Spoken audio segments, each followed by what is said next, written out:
partnerku melu joget. Ya ngono kae modele penggemarku ki.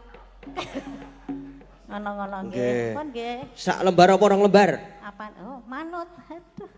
Kok apik banget ki nek aku ora njaluk kaya kae tok tawani. Ah nggih. Sak lembar apa rong lembar? Dua. Iya.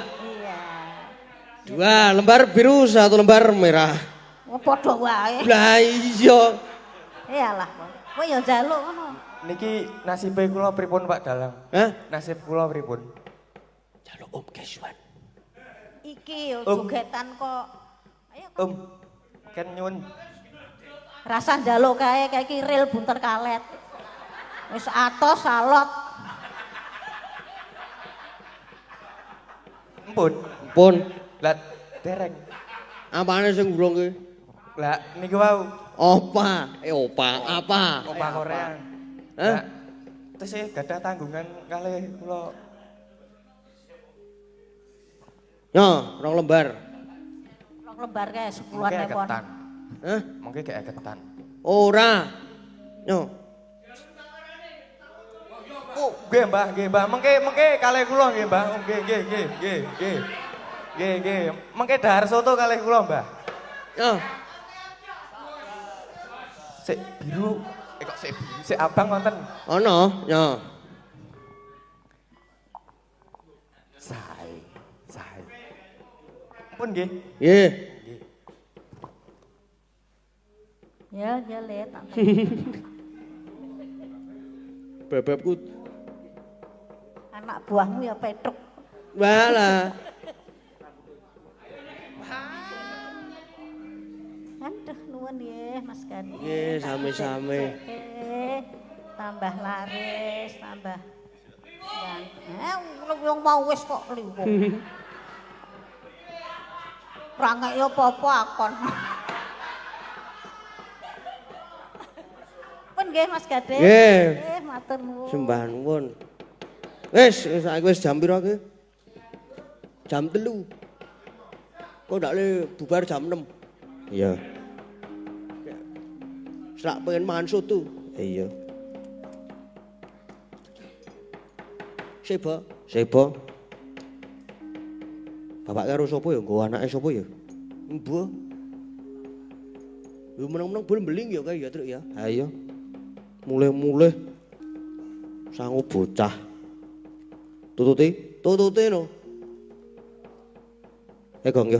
Ayo, arep nganggo apa? Nganggo apa? Ha manut. Yen angin mangidit milir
Semareka den prayitna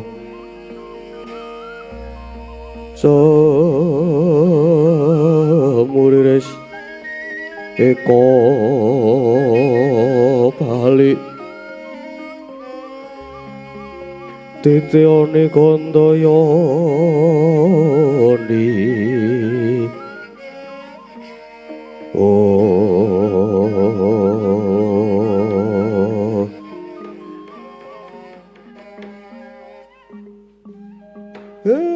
Gus Ndara kula wisanggeni saderenge sampean mbacutke lampah kula badhe ngaturake piwucal luhur menapa ingkang dados dawuhipun pukulun pada nanggih menika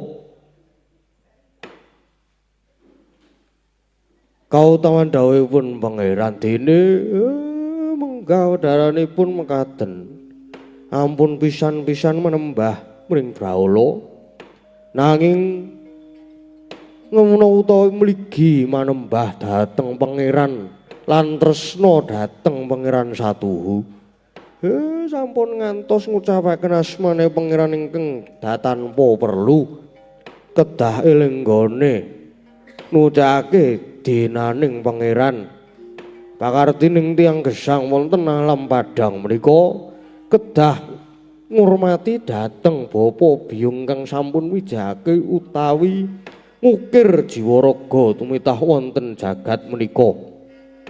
Aja gawe raja pati, aja nganti tumindak zina. Aja nyolong, aja goroh utawi ngapusi, aja milik perkara zina. Aja milik darbe ing liyan. Tresna dhateng samining ngagesang nadyan mungsuh inggih kedah ditresnani sing ditresnani aja mung sedulur lan kanca mungsuh uga direngkuh dirangkul ditresnani tumindaka becik dhateng mengsah-mengsah sampeyan sampun ngantos namung tumindak becik dhateng tiyang ingkang damel becik kalian panjenengan. Becik ana wong sing sengit kalih sampeyan pujekna dongakna becik wong sing mujekke ala dhateng sampeyan. Niku den gegebangane kejawi menika ugi warah 10 kautaman niki mangjenengan tindake andhap asor utawi rendah diri tegese sampun ngantos nganggep awake dhewe niku wong sing paling ampuh paling unggul tinimbang tiyang sanes. Ampun nganti duwe watak umuk sesongaran lan sumungah. Krana sing jeneng wong umuk sesongaran niku tartemtu badhe kathah sambe kala. Gusti niku mboten badhe remen tiyang umuk. Nanging tresna dhateng tiyang ingkang ngandhap asor, anuraga, tepa palukpi utawi suri tauladan. Pirangga dadi umat yen saged dadosa pajar dados damar padange kangge tiyang sanes kudu bisa dadi paturadane utawi saged dadi conto bab menapa mawon. Ya sregep sinau teken-teken nggone ngudi ngelmu. Ya peduli utawa ngatekke karo kiwa tengen samat sinamat dan daya dinayan bantu binantu kalih kanca ruwange. Ugi grapyak lembah manah kalih sinten kemawon tresna dhateng sesami pirangga dados umating pangeran kedah tresna dhateng sesamining agesang tresna dhateng siji lan sijine tanpa bedak-bedake suku agama lan golongan sare tegese kudu sabar ora gampang kebrongot ora gampang tersinggung lan ora gampang senang-menang mula pinter wae ora cukup kejaba kudu pinter wasis pegik nanging kudu migunani kanggo wong liya lan kudu darbe watak utama luhur budine wicaksana utawa bijaksana kudu tansah eling waspada lan ngati-ati babagan tumindak ana bab apa wae kudu dipeta lan tansah nyuwun pitulungan marang pangeran. Kula tegese lembut atine. Tumindak apa wae kudu atetekan ati suci pepayung budi rahayu, ngadepi sapa wae kudu andhap asor lan lembut ing manah. Tabahing ati ngadepi menapa mawon umpami kita menika nembe dipun ganjar pacobaning urip, atine nggih kudu sing tabah. Jalaran niku wong sing saged gawe tetek, tatak tanggon kuat wasis wegik gadah wawasan sing jembar. Pirangka dados umat sageta wicaksana pramila kedah saged ngudi ngelmu lan kawruh ingkang migunani tumraping agesang. Berpengetahuan dan gadah wawasan ingkang jembar saengga dados tiyang ingkang anggadhahi kapribaden ingkang utama bebudenipun sarta wicaksana greget gumregah teguh timbul tegese semangat ingkang makantar-kantar minangka umat kedah tansah teguh anggenipun nindakaken tatananing agesang, tansah ngulir budi ngrembiyake astu jumangkahke suku rumagang karya greget senggodatan mingkuh pitaya dhateng pangeran niki sing langkung baku lan wigati awit gesang wonten ing alam padang menika supados tansah pikantuk warahayon lan kawilujengan kedah pitados lan beriman dhateng pangeran. Mila tiyang gesang wonten Madyapada menika kedah manembah dhateng pangeran kanthi sawutuing ati. Jiwa tuwin budi tresna dhateng sapadha-padha kaya tresna marang awake dhewe. Yen sami nindakake niku sadaya sekti bakal gesang ingkang ayem. Tentrem kerta raharja eling bilih gesang wonten Madyapada menika wonten ingkang nitahaken inggih menika Gusti ingkang Maha Kawasa.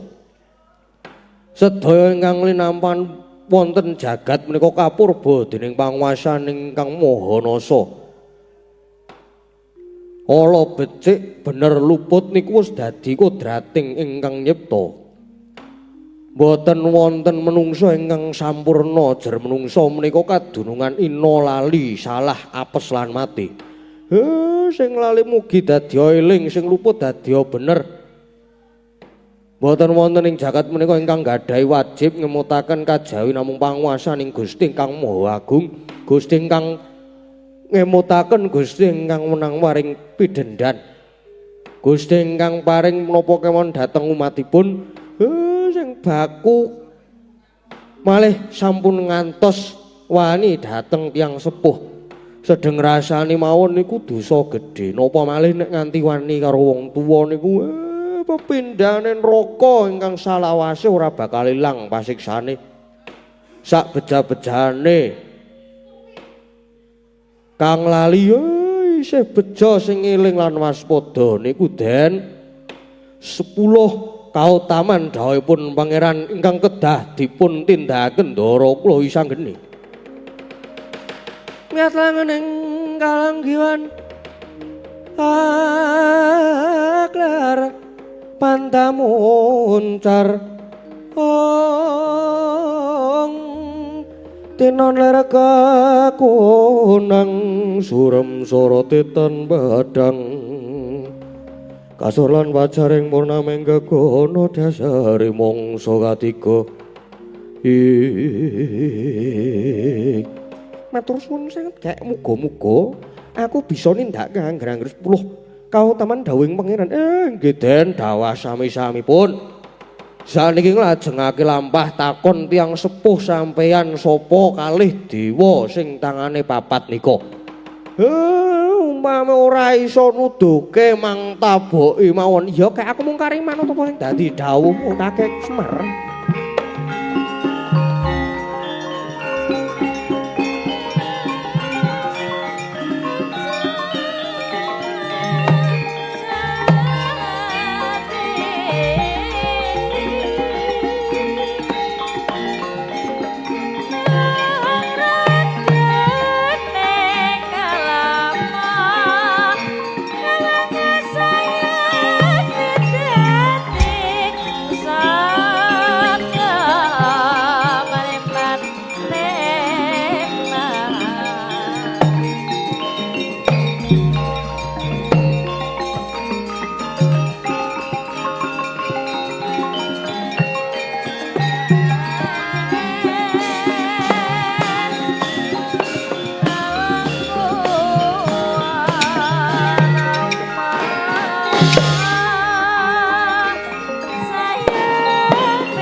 Sopo-sopo munggah ana kayangan. Lah kok banjur apa-apa dirusak. Ya Ben. Salahe ngenehi foto ning tengah dalan. Gawe lawang yo ning tengah dalan.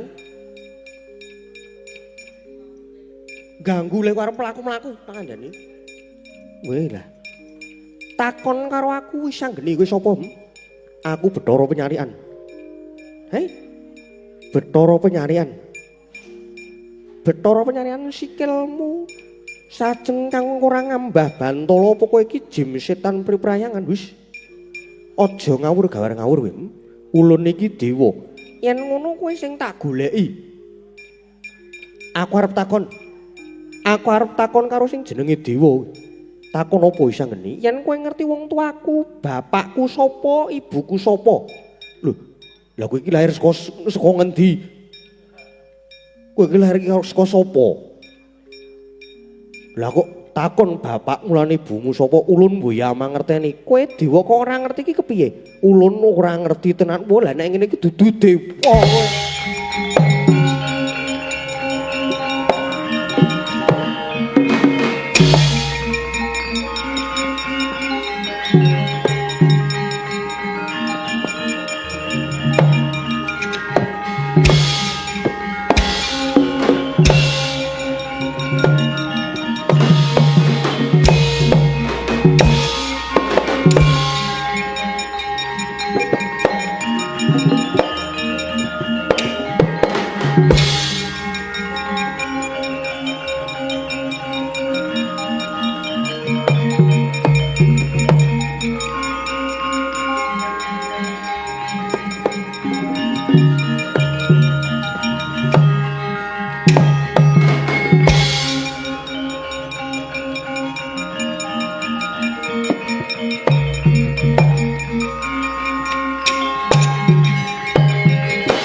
Sandangane padha karo sing tak ajar.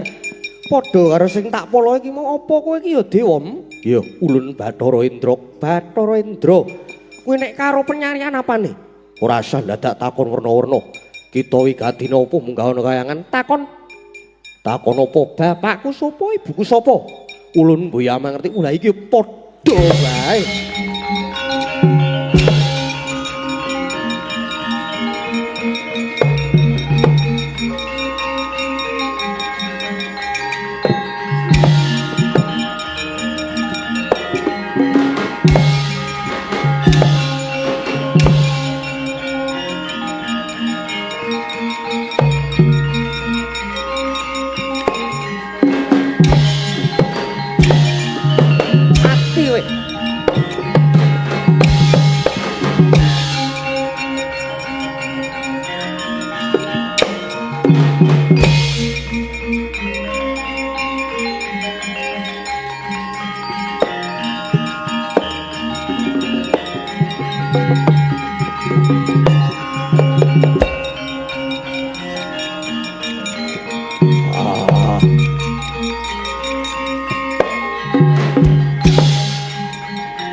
Bocah wani gawe geger kayangan.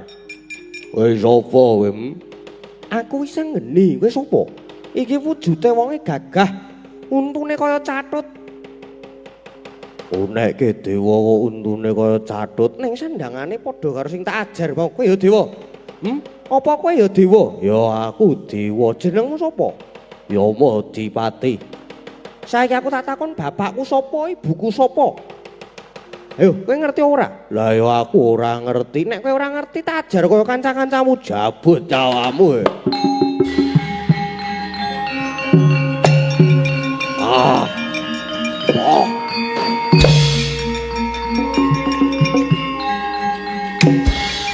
Lho. Lho iki piye to iki?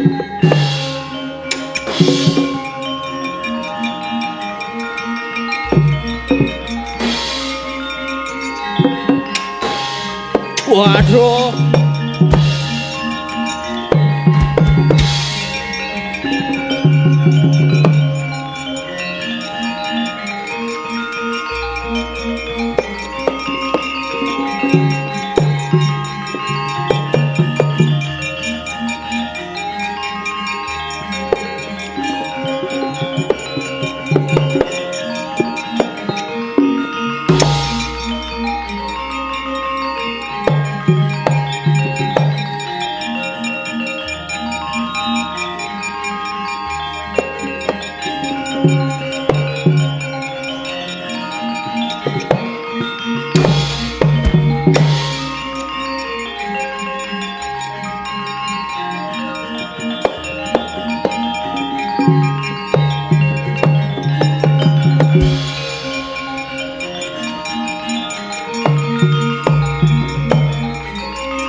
Dewa tangane papat. Dewa, tangan papat kowe sapa jenengmu kowe? Lagi iki ulun dijangkar karo bocah. Daten darbe tata krama lamun kita takon marang ulun iki rajaning Jawata dene wisik ulun Bathara Guru. Kowe Bathara Guru, Bathara Guru. Aku bakal takon manang jeneng sira. Tuduhna sapa wong tuaku sakloron? Rene kowe sing dadi ratuning para dewa mesine kowe wis ngerti sapa ibuku sapa bapakku. Ilah. Wis anggene sedeng kita dhewe wae ora mangerti apa maneh jeneng ulun. Ulun ya ora mangerteni wae lah dalah. Yen kowe ora ngerti kelakon tak taboki kabeh padha karo dewa-dewa sing mapan ana kene mau. Ngerti apa ora? Buya, ulun buya mangerteni wis anggene. Ora ngerti tenan. Tak taboki padha karo dewa-dewa guntur geni guntur angin.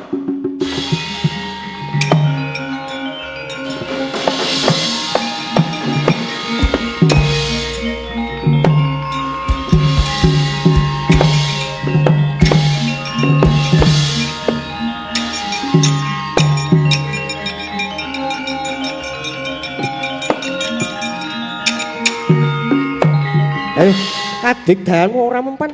Kadik dahanmu ora mandhe nang wisanggene ayo. Amuk kowe sing dadi dewaning para dewa ora ngerti sapa bapakku sapa ibuku.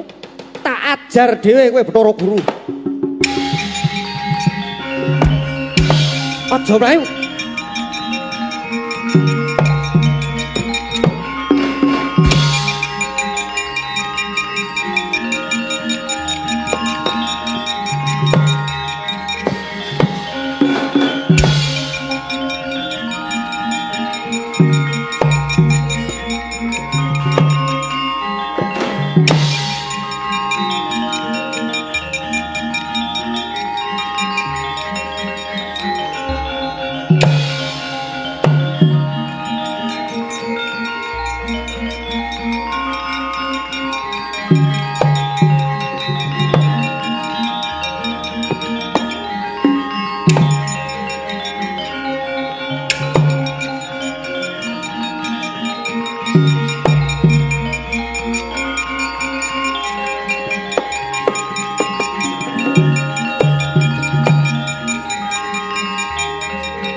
Paduka kepareng ing wayah ngaturaken sembah sungkem bekti pulun.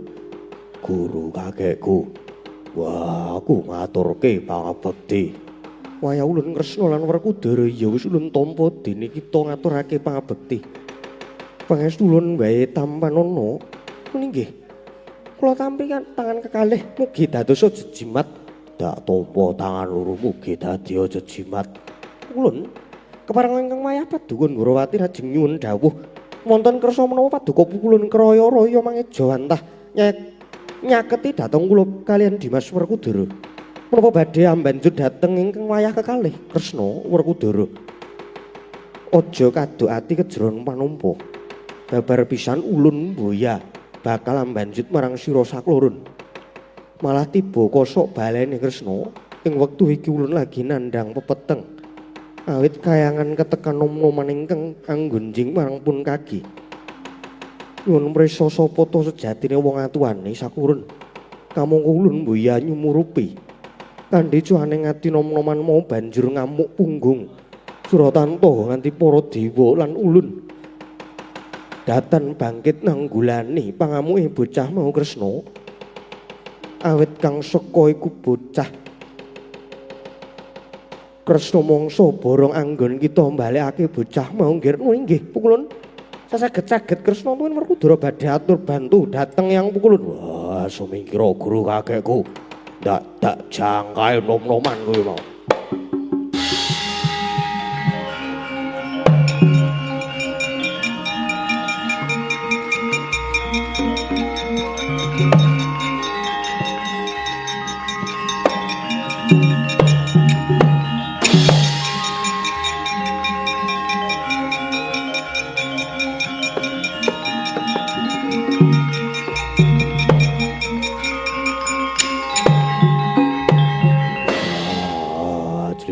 Kakangku, iki ana lelakon kang aneh-aneh. Dinemune ganjil ing atase Bathara Guru iku dadi ratu ning dewa. Nanging kenapa ing wektu iki dheweke nandhang wirang diajar bagan ngelmu sangkan maraning dumadi. Ndak kira Yai Werkudara wis ora kabotan ngadepi lelakon kang tinemune ganjil. Wah, ya criteng kakangku. Wis tunggu kene wae mesti bocah mengko lewat kene. Ya Werkudara.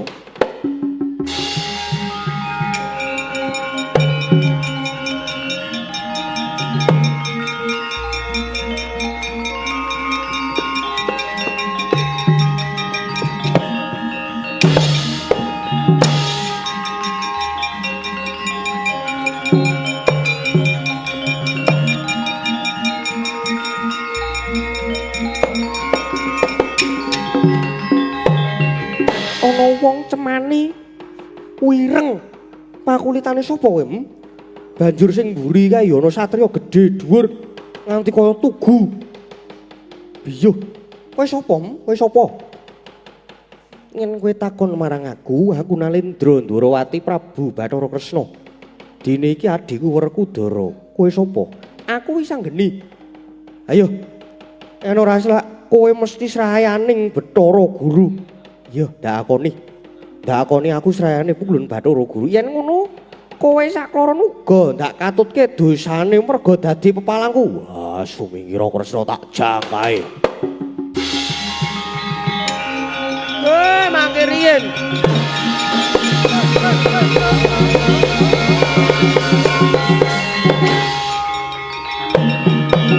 Hop.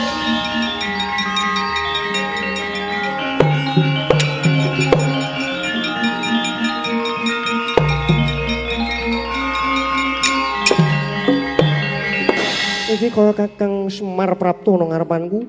Ana baya wigati apa banjur menggak nggonku bakal nyampurnake nom-noman iki. Ngaten nggih sinuwun. Sampun ngantos paduka tegel lan mentara marasa dhateng lare menika.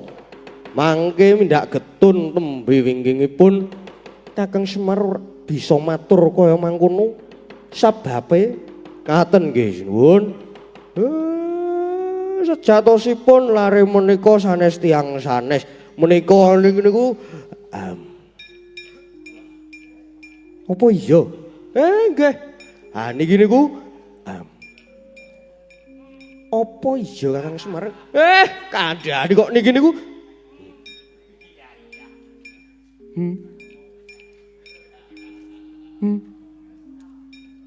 Estu niku mang percaya kali kok nek niki niku jane tenan ora? Saestu. Ambok serius. Sopo? Dhuwur banget. Niku sapa? Ih kowe. Mangkene. Apa yo? Tenan apa ora? Saestu. Niku wau. Tenan to Kang Semar. Estu saestu.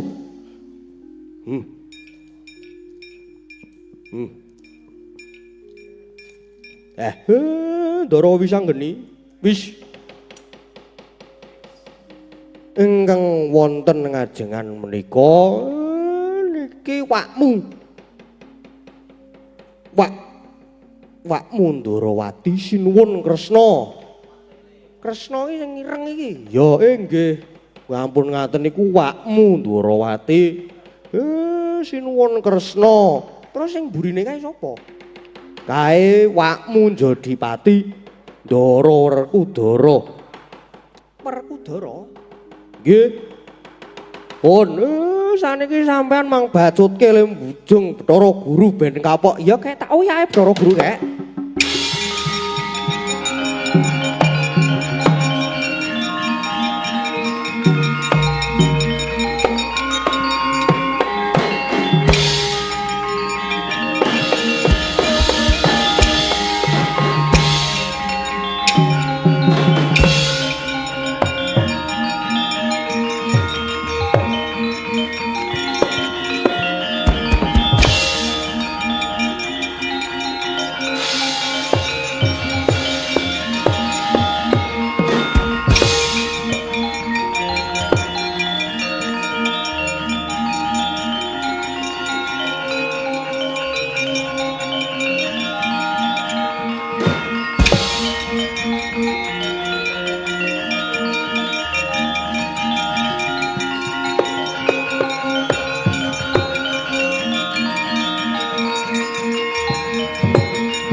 Cakuk loro rame kapiyarsi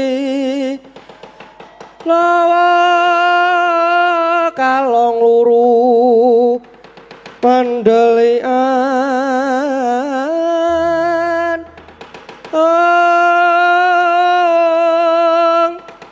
Trekawan ning semune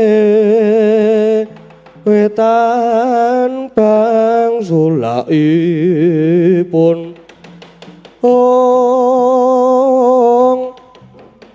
martandan yen mus bangunen jeng rembulan mus kumlewang sange sore gunung kabeh sami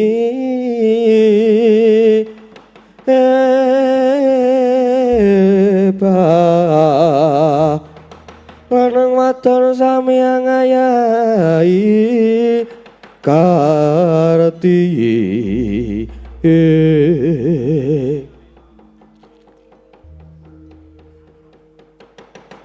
Raden wungsal wangsul kula sampun ngemutaken Raden kedah kundur wonten negari Ngamarta. Wonten kesatriyan Madukara sampun ngantos katremanggen paduka mapan wonten pertapan Cakrawala mriki. Suwita dhateng Begawan Dewa Resi inggih kula sampun dangu anggen paduka mapan wonten mriki menapa paduka mboten kapang saha mboten mesakaken dhateng putra tuwin garwa. Prasetyaning manah kula mboten badhe wangsul menawi dereng saged dados tunggal kaliyan Yai Dresanala. Gesang kula badhe kula telasaken wonten pertapan Cakrawala Prambahan.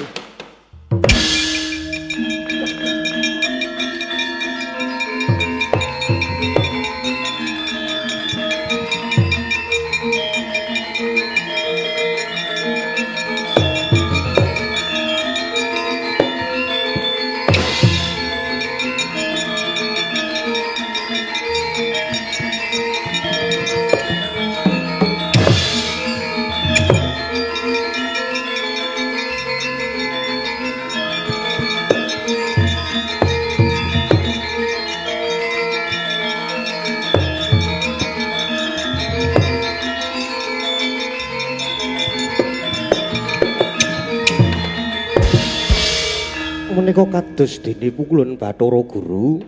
Kula nyuwun pangapunten boten ngertos rawuh jangandika ngantos boten mandhap saking pacabrak. Petrabakan ing pertapan Cakrawala. Kakang Narada, Kakang Narada. Leres ngendikanipun Kakang Narada menawi tanduranipun awon. Undu-unduhanipun ugi boten saged maedhahi kados ingkang kula lampahi. Kula sampun pegah nampa warah nampik pitutur becik saking Kakang Narada. Satemah kula samangke ngunduh wahing pangarti Kakang Narada.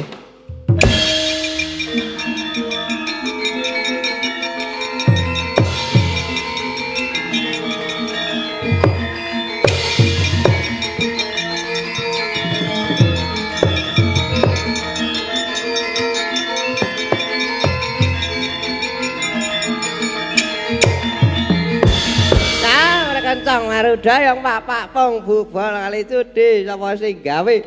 Wong salmangsur kula sampun matur to, Di. Panjenengan menika panutane para titah mantasaning dewa sampun ngantos lajeng nuruti dhateng Bramantianing kakung ingkang kaduk kepanasan mekasan paduka nututi dhateng pamutahipun Bathari Durga ingkang sejatosipun namung badhe ngresak kawontenan kayangan. Sampe kados pundi? Kula dipun bujung-bujung kalian lare ingkang nami Wisanggeni.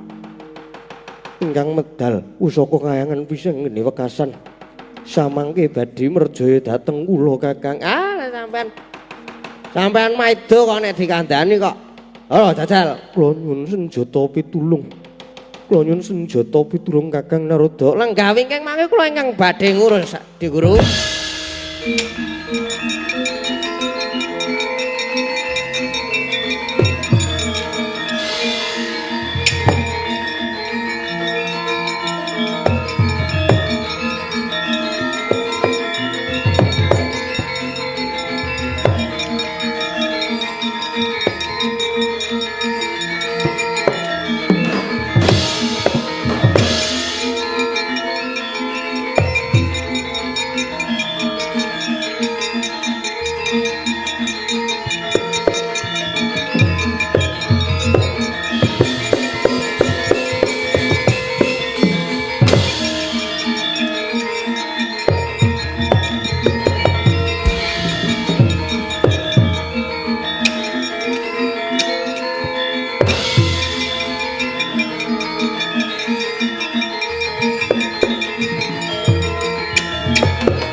Bathara Guru, ora sandadak kowe nganggo ndelik.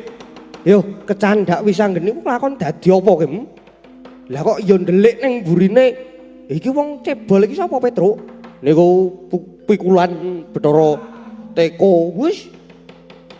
Ngambene, oh Petruk, totok gundulmu Bocah ora ngerti kok arep dibrusukke. Kencang Marudayang. Kula nadi manik nggih. Payah paduka piyambak sampun ngakeni kalepatan. Pun. Samnika sumangga kula pasrahaken dhateng paduka pukulun padha wenang.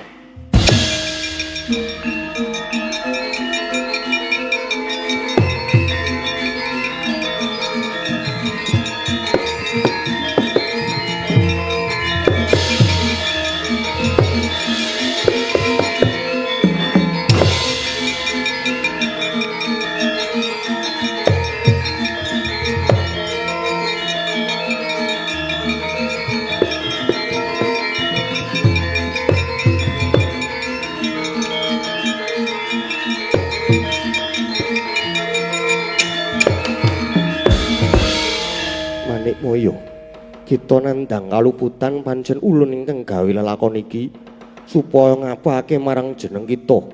Nanging aja mung kandhek tekan sumene nggon ulun ngapakake marang jeneng kita. Sebab kaluputan jeneng kita wis boya bisa diapura. Manik moyo ulun adhepake marang wong atuhanira Sang Hyang Bathara Tunggal ingkang menang paring pidana marang jeneng kita. Ingkang wis ngregeti kayangan suci dadi banger bajen awit seka pakardi kita. Aduh ulun menapa mboten boten pangapura dhateng ingkang wayah pun manik moyo. Wong atuwa kita ingkang paring pangapura lan urane. Ayo ulun kanthi manik moyo inggih pulun ngestakaken dawuh.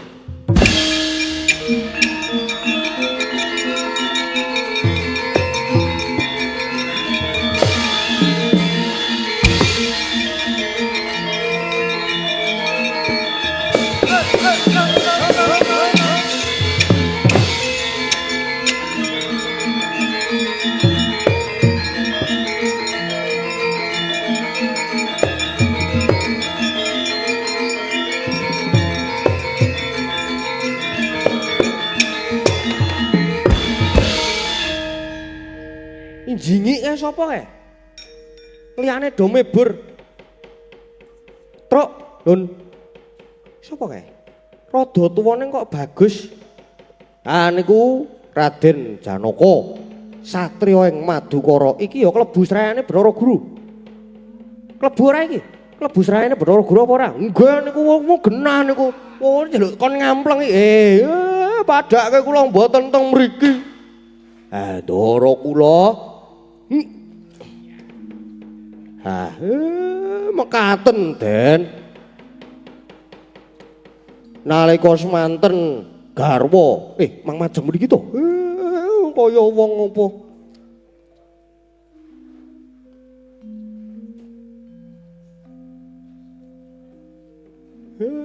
Kok ora bersuara? Ndara mekaten nalika semanten garwa panjenengan tinimbalan marang ngarsanipun Bathara Guru nanging boten sarimbit kalian panjenengan sejatosipun Bathari Dresanala punika badhe penegataken kalian Paduka lan kangkah kadhawuhaken kalian Dewa Srani. Sasampunipun mekaten ingkang garwa kapasrahaken Bathari Durga lajeng ing mriku pun Dresanala bangga boten saged lan boten purun kajak Bathari Durga kanthi gempuning manah. Bathari Dresanala dipun pala temah bengok-bengok. Ha ing mriku ponang jabang bayu umur 7 candra ingkang dipun kandhut ingkang garwa lair dadakan. Sasampunipun lair Bathari Dresanala kantos dipun junjung kalih Bathari Durga kaboyong wonten tunggul malaya badhe kadhawuhaken kalian Dewa Srani.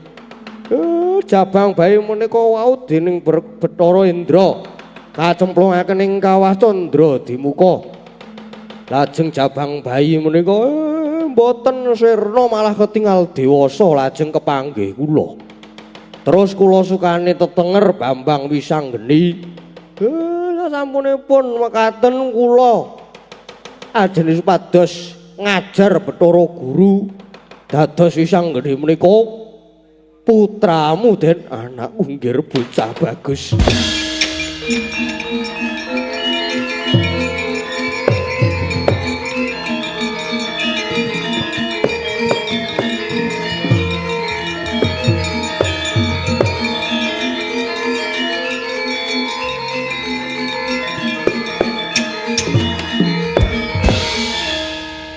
Sapa iki ngrangkul-ngrangkul aku? Iki sapa kek? Ya niki Kang Rama, Gus. Ha niki Kang bapak niku. Nggih Wisanggeni. Sira iku anakku nggih. Kakang Semanaku ngaturake panuwun awit sira Kakang wis kepareng amomong atmajaku. Nggih sami-sami Den. Lah Ibu wektu dina iki nyang ndi Rama? Ana ngendi Ibu? Ibu ana ngendi Rama Janaka? Ibumu ing wektu iki ninggalake pun Rama awit ibumu ora tresna marang pun Rama. Ndara sejatosipun Bathari Dresanala taksih tresna kepati kalian Paduka. Apa iya mangkono Kakang? Lah banjur garwaku saiki ana ngendi? Sakniki Bathari Dresanala wonten tunggul malaya badhe dipun gojak, badhe didhaup, badhe dirabi. Terus arep di Lho, Terus arep di karo Dewa Srani keparat rapatu Dewa Srani. Gonjak garwaku Dresana ora gelem balekke aja takon dosa mati Dewa Srani.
Dresana garwanipun Kakang wong manis ayo manuta.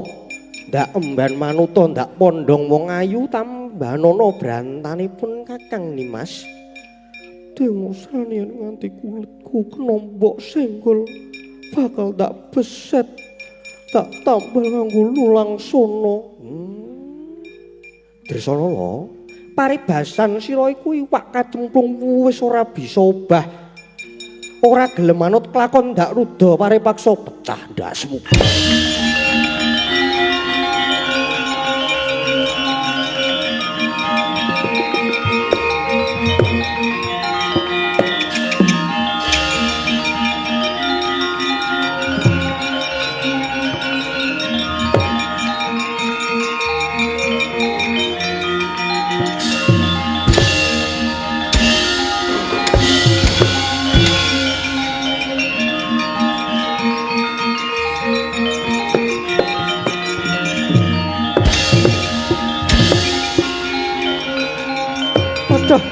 Mati aku.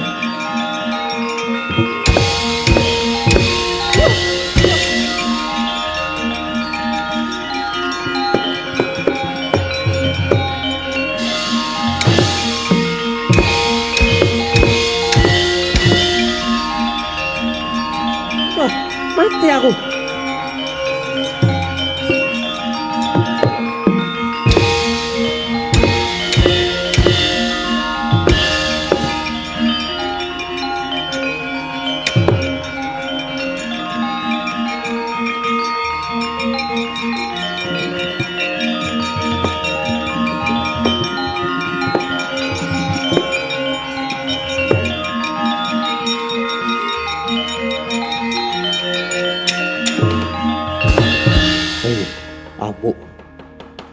Dewa Srani amuk wani ndemok, wani nyenggol kulite karo aku. Tak tugel sirahmu, aduh, mati aku, mati kula tak wangsul, kula nyuwun ngapunten kula badhe wangsul. Mulih nganti bali meneh tak pecah sirahmu.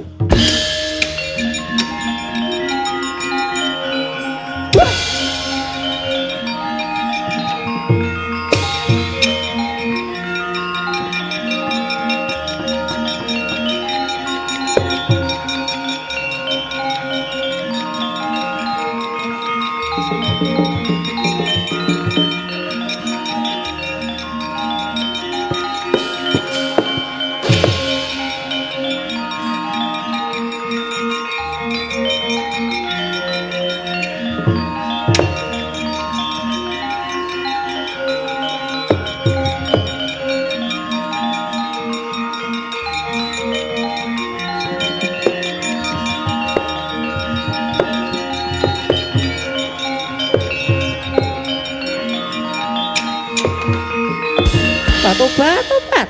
Kan aku ngger Dewa Srani. Ora nang nggonmu. Duwe sedya bakal nggarwa Dresana. Aduh Ibu. Kula sampun tresna kalian Diajeng Dresana lobat obat kaya ngene. Wujudmu wis rusak kaya ngono kuwi. Becik bali ana tunggal malah yo ngger. Ganti wektu sesuk njujuk tunggal. Arjuna ngrebut Dresana meneh.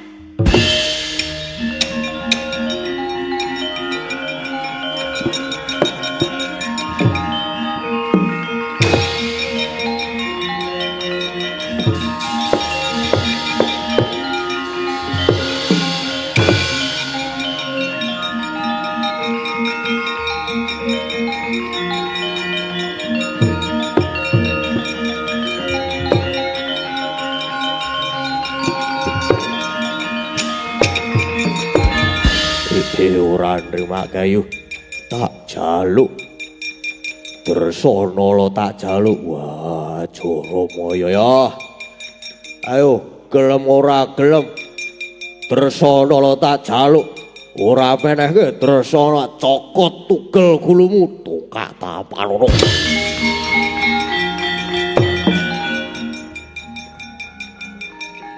wah wah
Ndara ati Ndara werku Ndara Ndara Janaka Ndara Wisanggeni kandhe tumurun ing Sang Wiji sejati nggih lairipun Ndara Wisanggeni ingkang badhe anjejengaken dhateng para bebrayan ingkang nedheng sami kalimput inggih kanthi lairipun Ndara Wisanggeni menika badhe saya amimbuhi kekuataning praja Ngamarta saha ing desa Waduk mriki.